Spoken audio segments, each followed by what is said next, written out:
My name is Vikas Kumar Agarwal and I am co-founder of GoGross. We as a society have always been concerned about pollution because of plastic. To deal with this issue, many measures have been taken.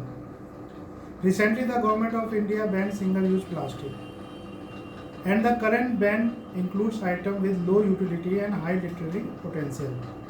Large consumer companies do not highly use these items and will have a limited effect. In the second phase, the ban will extend it and imply other single-use plastic items like sachet, pouches, wrappers, laminated tubes in the medium term. Many FMCG companies have started producing alternate items to abide by the decision. They are trying to move ahead with the plans to replace plastic items with eco-friendly alternatives. On the other hand, some companies have warned about inconsistent supplies of paper products because India has certain constraints when manufacturing paper straws. Due to this, the companies are relying on the imports to meet their demands. Companies face problems like leftover inventory with their stockists and retailers.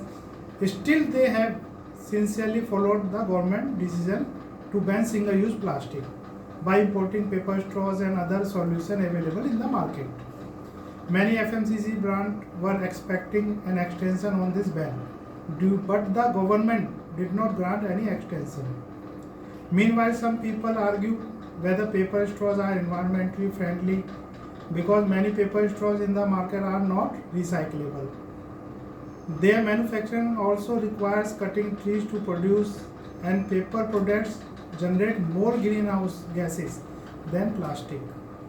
However, plastic straws take up to 200 years to decompose, and paper straw decompose within just 2 to 6 weeks. But it might take a while before paper straws come to India.